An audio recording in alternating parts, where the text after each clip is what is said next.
Legal S4 channel पर आप लोगों का मैं राजेंद्र शाह एडवोकेट स्वागत करता हूं।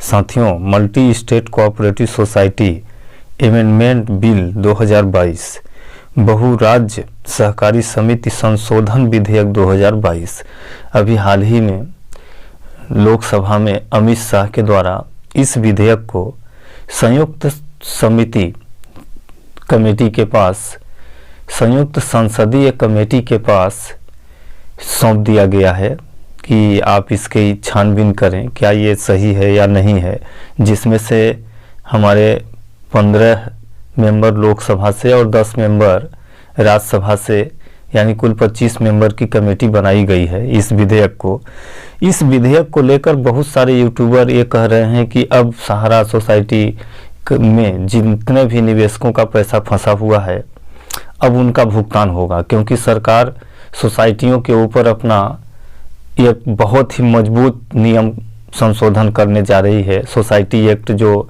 ये बहुराज्यीय सहकारी समिति एक्ट 2002 बना था उसमें संशोधन करने जा रही है। इस तरह का अफवाह बहुत सारे यूट्यूबर के द्वारा फैलाया जा रहा है। तो आज के वीडियो में हम बताएंगे कि आखिर multi state cooperative society amendment bill 2022 है क्या, इससे हम निवेशकों को क्या फ़ायदा मिलेगा, क्या इस बिल से हम निवेशकों का भुगतान होगा या भुगतान से कोई लेना देना है या नहीं है, क्या इससे आगे आने वाली सोसाइटियां निवेशकों के साथ कोई ठगी कर सकती हैं या उनके ठगी पर विराम लगेगा। तो आइए देखते हैं हम multi state cooperative society amendment bill में आखिर है क्या। तो साथियों, विधेयक में प्रस्तावित संशोधन क्या क्या हैं हम आपको बताते हैं। यह संशोधन व्यवसाय करने में आसानी, अधिक पारदर्शिता और शासन को बढ़ाने का प्रयास करते हैं। माने इससे हमें व्यवसाय करने में पारदर्शिता होगी और व्यवसाय करने में आसानी होगी।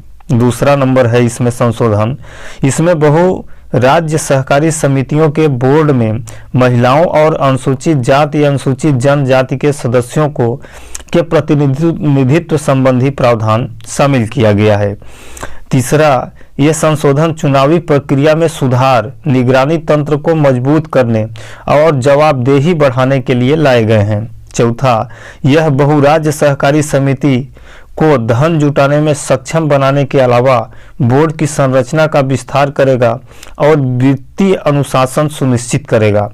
अगला नंबर, बहुराज्य सहकारी समितियों के शासन में सुधार के लिए विधेयक में सहकारी चुनाव प्राधिकरण, सहकारी सूचना अधिकारी और सहकारी लोकपाल की स्थापना के लिए विशिष्ट प्रावधान किया गया है। अगला नंबर, बहुराज्य सहकारी समितियों को धन जुटाने में मदद करने के लिए गैर मतदान शेयर जारी करने का भी प्रावधान होगा। अगला नंबर, इसके अलावा 9 प्रस्तावित पुनर्वास, पुनर्निर्माण और विकास कोष रुग्ण सहकारी समितियों को पुनर्जीवित करने में भी ये मदद करेगा। अगला नंबर, विधेयक में 97 संविधान संशोधन के प्रावधान भी शामिल होंगे। इसके अलावा विवेकपूर्ण मापदंडों को निर्धारित करने का प्रावधान वित्तीय अनुशासन लाएगा और ऑडिटिंग तंत्र से संबंधित संशोधन अधिक जवाबदेही सुनिश्चित करेगा। यानी कि ये जो विधेयक है इसमें एक तो ST SC के लिए इसमें प्रतिनिधित्व का मामला है, महिलाओं के लिए प्रतिनिधित्व के मामला माने इनका प्रतिनिधित्व बढ़ाने का इसमें प्रावधान किया गया है। इसके अलावा धन जुटाने में इनको सक्षम किया गया है, ये अपना शेयर भी जारी कर सकते हैं। इसके अलावा इसमें पारदर्शिता लाने के लिए भी काफ़ी प्रयास किया गया है और सहकारी सोसाइटियों में मल्टी स्टेट कोऑपरेटिव सोसाइटी जो है इसमें एक लोकपाल भी बनाने का प्रावधान किया गया है। तो ये संशोधन है साथियों। इस संशोधन से आगे आने वाले सहकारी समितियों में पारदर्शिता तो जरूर आएगी, लोकपाल रहेगा, माने उनका निराकरण लोकपाल के अंदर में ही रहेगा और वहाँ ही निराकरण हो जाएगा। लेकिन इसमें जो सहारा निवेशकों का भुगतान फंसा हुआ है, क्या उन निवेशकों के लिए कोई हित होगा? तो इस विधेयक से हम निवेशकों का कोई हित होने वाला नहीं है।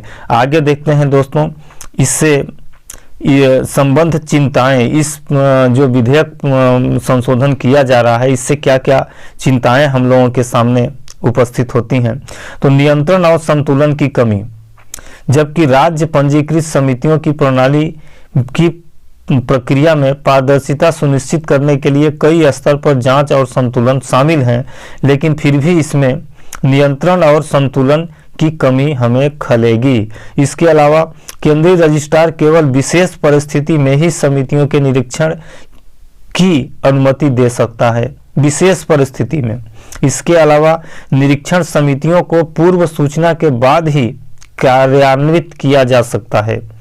इसके अलावा केंद्रीय रजिस्ट्रार का कम जो संस्थागत ढांचा, केंद्रीय रजिस्ट्रार के लिए बुनियादी ढांचे का अभाव है। राज्य स्तर पर कोई अधिकारी का कार्यालय नहीं है, ज़्यादातर काम या तो ऑनलाइन या पत्राचार के माध्यम से किया जाता है। ये इस संशोधन विधेयक में कमी है। इसके अलावा इससे शिकायत निवारण तंत्र बेहद कमजोर है, इसमें कोई शिकायत निवारण तंत्र है ही नहीं।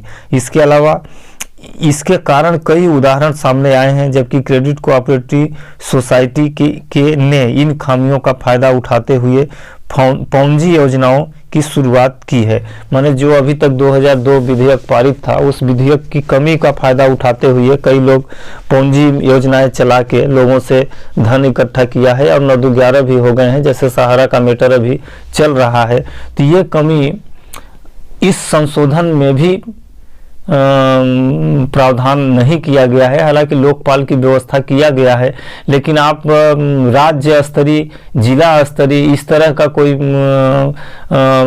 संस्था या कोई विभाग बना दिया जाए जहां से लोग आसानी से अपनी शिकायत दर्ज करा सके, तो इस तरह का इसमें भी कोई प्रावधान नहीं किया गया है। हालांकि आगे आने वाले भविष्य के लिए ये जो भी संशोधन है, ये संशोधन कारगर साबित होंगे, लेकिन फिर भी अगर किसी भी संस्था या किसी भी सोसाइटी के मन में ये धारणा बन जाए, ये लक्ष्य बन जाए कि हम लोगों से पैसा वसूली करें और भुगतान न दें, तो आखिर क्या हो सकता है? अधिकतम उसको होगा तो सजा होगा।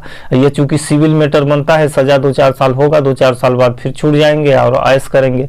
तो देखिए, लोगों का जो उद्देश्य है, उस उद्देश्य में अगर पारदर्शिता नहीं रहेगी, उसका उद्देश्य अगर सही नहीं रहेगा, अगर वो ठगने के उद्देश्य से ऐसा कार्य करेंगे, तो उन लोगों पर अंकुश नहीं लगाया जा सकता। लेकिन फिर भी हमारा कानून तंत्र मजबूत है, अगर हम उस कानून का सहारा लें तो इस तरह के ठगी, इस तरह का बेईमानी हो ही नहीं सकता। जी दोस्तों, ये आपका आज का multi state cooperative society amendment bill के बारे में हम आप लोगों के सामने चर्चा किए। आगे आने वाले अपडेट के लिए आप कृपया हमारे वीडियो लाइक करें, शेयर करें, चैनल को भी सब्सक्राइब कर लें, ताकि आपको आने वाले अपडेट मिलता रहेगा कि सहारा से संबंधित कब क्या होने वाला है। जी दोस्तों, नमस्कार।